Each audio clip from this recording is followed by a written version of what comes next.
복을 받아 누릴 수 있는 복된 인생이 될 수 있기를 간절히 소망합니다. 설교자의 입장에서 가장 설교하기 어려운 본문은 저는 개인적으로 그런 생각을 합니다. 누구나 다 잘 알고 있는 본문이 나오면 참 이런 부분을 우리가 어떻게 설교를 해야 될까? 그리고 많은 부분이 알고 있는 어떤 그 본문에서 다 생각하고 묵상하는 어떤 기준들은 나름대로 충분히 성숙한, 또 많이 들고 알고 있는 그런 부분인 것 같습니다.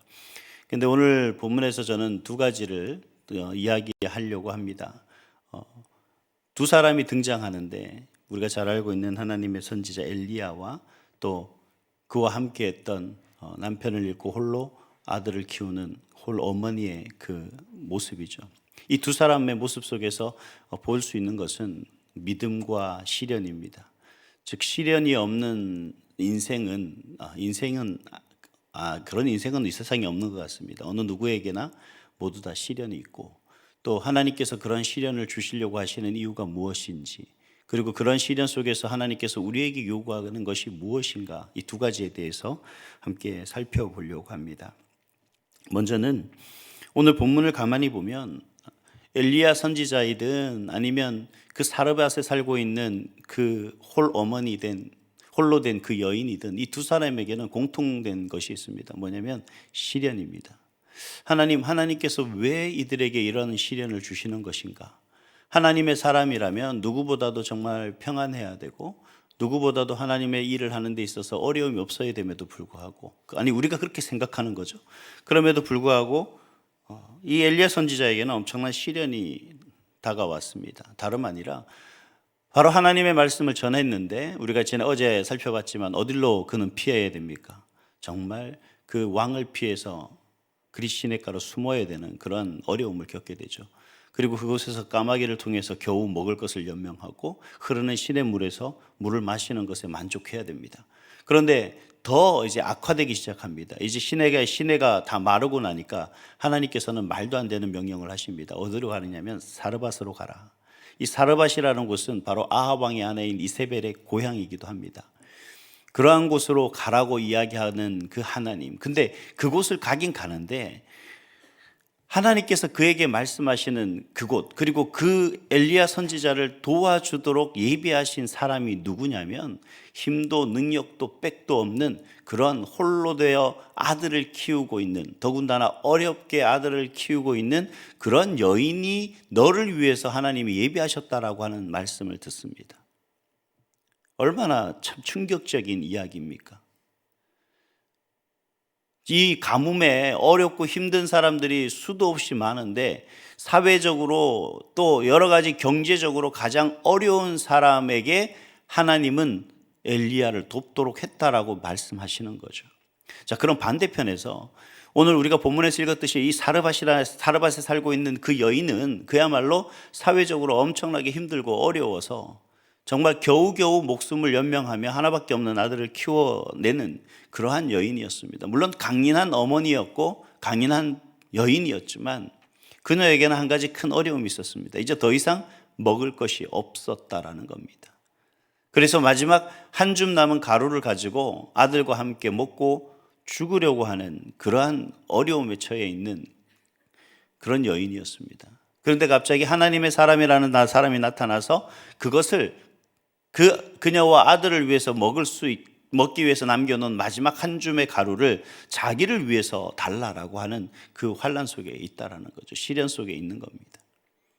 그리고 또 넘어가서 그러한 아들이 어떻게 되는 겁니까? 병으로 죽었다라는 사실입니다. 하나님께서는 왜 이러한 시련을 우리에게 주시는 것일까요? 여러분, 시련은 축복의 통로다라는 사실을 우리가 기억해야 됩니다. 로마서 5장 3절과 4절 말씀해 보니까 다만 이뿐 아니라 우리가 환난 중에도 즐거워하나니 이는 환난은 인내를, 인내는 연단을, 연단은 소망을 이루는 줄 알미라 라고 그렇게 말씀하고 있습니다. 여러분, 그 시련은 그냥 우리가 당면한 인생의 한 여정과 과정에 그치는 것이 아니라 하나님께서 우리에게 그러한 시련을 통해서 바로 하나님의 놀라운 예비하신 복을 받아 누릴 수 있도록 하신 은혜다라는 겁니다. 그 복이 우리에게 물질적으로 오는 것이고 경제적으로 아니면 우리 자녀들이 뭐 잘 되는 어떤 그런 모습 속에서만이 중요한 것이 아니라 우리의 필요의 것을 하나님께서는 시기적절하게 채워주시는 복으로 말미암아 우리가 이 땅에서 살아가는데 별 문제 없이 그렇게 이끌어 간다라는 사실입니다. 그게 바로 하나님의 복이고 하나님의 은혜인 줄 믿습니다. 우리가 시련을 넘기지 못하면 결국 어떤 지경에 이르게 됩니까? 자신의 목숨을 끊는 사람, 혹은 여러 가지 어려움 속에서 모든 것을 다 포기하는 그런 인생으로 남지 않습니까? 그러나 그 시련 속에서 우리가 믿음을 가지고 하나님 앞에 의지하며 나아가는 그 인생에게는 분명 내일을 희망하며 소망하며 하나님의 역사를 기대하며 그 하나님 은혜 가운데 살아갈 수 있게 된다라는 사실을 마음에 품고 살아갈 수 있는 그런 미래가 우리에게 보장되어진다는 거죠. 그것만 하더라도 여러분, 우리가 살아가는 이 세상 속에서 시련은 결코 우리가 좌절하거나 낙심하는 그러한 우리의 문제가 아니라 그 문제를 뛰어넘었을 때 우리에게 주시는 놀라운 하나님의 은혜를 기대할 수 있는 그런 마음이 우리 가운데 있다라는 거죠. 그것만 하더라도 그 모든 것은 다 여러분 하나님이 주신 복인 줄 믿습니다. 그래서 하나님께서는 우리의 그 믿음을 견고하게 세우기 위해 범사에 계획하신 그런 부분들이 있습니다. 요한복음 20장 30절에서 31절 말씀해 보니까 예수께서 제자들 앞에서 이 책에 기록되지 아니한 다른 표적도 많이 행하셨으나 오직 이것을 기록함은 너희로 예수께서 하나님의 아들 그리스도이심을 믿게 하려 하며 또 너희로 믿고 그 이름을 힘입어 생명을 얻게 하려 함이니라. 하나님의 은혜 속에서 하나님의 말씀들을 믿음으로 말미암아 그 시련을 극복할 수 있도록 하시기 위한 하나님의 방편이라는 겁니다. 제가 앞에서 두 가지를 이야기했습니다. 시련, 그리고 그 시련을 하나님이 주시는 축복의 시련을 통해서 우리가 어떤 이 삶에 있어서 어떻게 그 시련을 어떻게 받아들여야 할 것인가. 또 한 가지는 과연 이 믿음 속에서 우리가 과연 이 어려움을 이겨낼 수 있는, 이 시련을 극복할 수 있는 방법은 과연 무엇인가. 바로 믿음으로 말미암아 나아갈 수 있다라고 이야기를 했습니다. 바로 시련은, 하나님이 우리에게 주시는 이 시련은 축복의 통로라고 이야기할 수 있는 대표적인 이유가 뭐냐면, 하나님은 이 시련을 통해서 우리의 믿음을 견고하게 하시려고 하신다는 사실이죠. 우리가 앞에서부터 시작해서 그 다음 장까지 가만히 보면 하나님께서는 이 엘리야 선지자에게 엄청난 큰 하나님의 일을 맡기시기로 작정하셨습니다. 그리고 이후에 보면 잘 알겠지만 그 엘리야 선지자가 그 아세라의 그 선지자들과 또 다른 선지자들과 더불어서 그들이 일대 하나님의 놀라운 역사를 일으킬 그 장면에 가장 앞서 행하게 하는 그런 놀라운 일을 행할 수 있는 그러한 선지자로 하나님은 예비하시고 그 엘리야 선지자를 견고하게 하시기 위한 시험을 바로 이 자리에서 주셨다는 겁니다. 더 나아가서 사르밧에 살고 있는 그 여인에게 있어서 이 시련 속에 그녀에게 요구하는 것이 무엇이겠습니까? 24절 말씀을 우리 다시 한번 같이 읽도록 하겠습니다. 24절입니다. 시작. 여인이 엘리야에게 이르되 내가 이제야 당신은 하나님의 사람이시요 당신의 입에 있는 여호와의 말씀이 진실한 줄 아노라 하니라. 아멘. 지금 이 사르밧에 살고 있는 이 여인은 결국 이 엘리야 선지자를 통해서 그가 어떤 고백을 하고 있느냐면, 당신이 하나님의 사람인 줄을 내가 알게 되었고 당신이 말하는 그 하나님의 말씀이 정말 살아 역사하시는 하나님의 말씀임을 알게 되었다라고 하는 고백을 하게 되는 겁니다. 제가 시련이 축복의 통로라고 말씀드린 것 중에 하나가 뭐냐면, 이 시련을 통해서 우리의 입술을 통해 우리가 진정한 고백을 하게 되는 거죠. 어떤 고백이냐? 하나님은 살아계시다. 하나님의 말씀은 진리이시다라는 사실입니다. 여러분, 이 세상에 그 어떤 복받아도 사실 내가 이 시련 가운데서 그 하나님을 고백할 수 있다는 것, 그 하나님이 나의 하나님이요 그 하나님이 나의 힘이요 능력이요 도움이요 산성이요 방패시라는 사실을 내가 고백할 수 있는 것 자체가 뭐냐면 진정한 하나님이 우리에게 주신 복이라는 사실입니다. 여러분, 우리가 어려움 가운데 제일 많이 하는 게 뭔지 아십니까? 제일 많이 정말 우리가 실망하는 것 가운데 하나가 정말 하나님은 살아계신가? 여러분은 어려움 안 당해서도 모르시는가요? 정말 하나님은 내 편 맞을까? 하나님이 정말 내 편이라면, 하나님이 정말 나를 사랑하신다면 내가 왜 이 시련과 이 고난과 이 어려움을 겪어야 될까? 내가 이 어둠의 통로를 왜 걸어가야 될까? 정말 끝도 보이지 않는 그런 시련 가운데 내가 어떻게 살아갈 수 있을까? 하나님이 정말 살아계신가? 여러분, 많은 질문들을 하게 됩니다. 결국 뭐냐면 하나님 앞에 그 불신앙적인 모습들이 어디서 나타나느냐? 그 시련 속에서 내가 그 시련 가운데 믿음이 없기 때문에, 내 믿음이 연약하기 때문에 온전히 하나님을 바라보지 못하게 되는 거죠.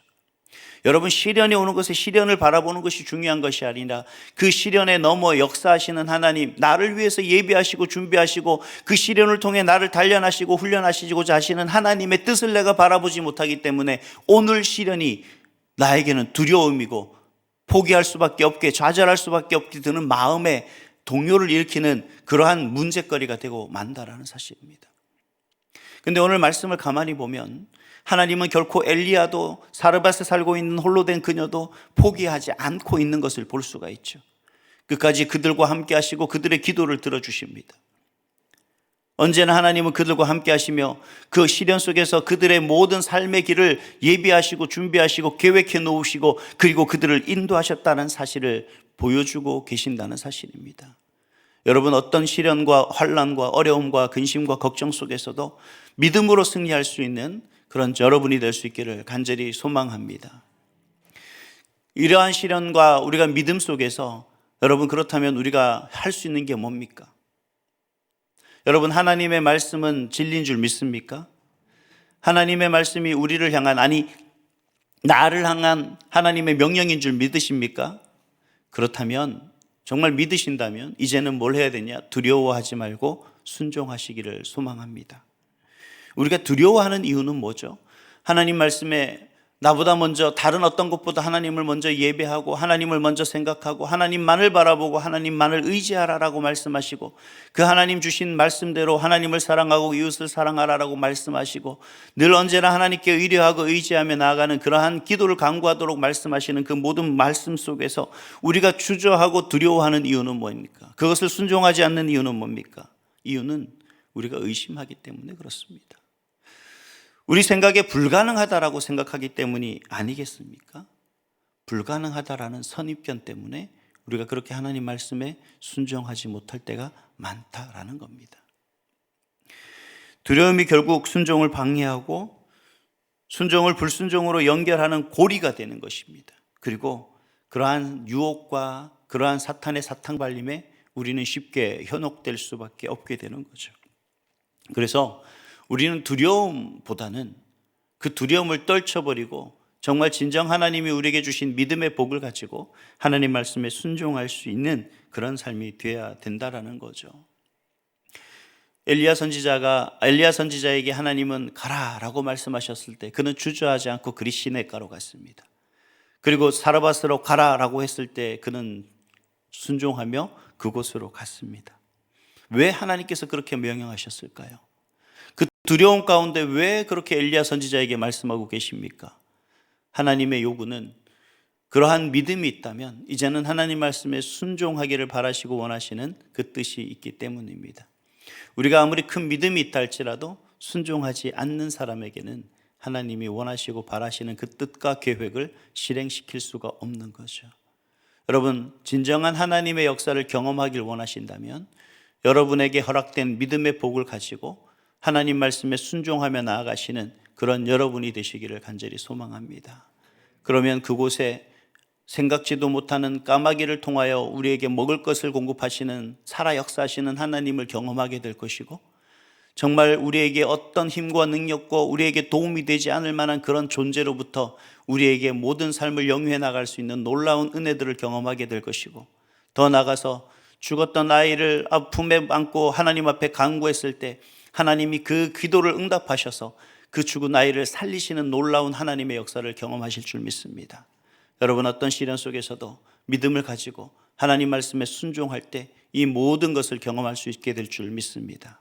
오늘도 그 믿음으로 그런 놀라운 하나님의 살아 역사하심을 경험하는, 그래서 끝까지 하나님께 영광 돌리고 하나님의 기쁨이 되고 이 땅에서 그 누구보다도 귀하고 아름답고 존귀하게 하나님께 쓰임받는 그런 하나님의 사람, 하나님의 일꾼들이 다 되시기를 간절히 소망합니다. 기도하겠습니다.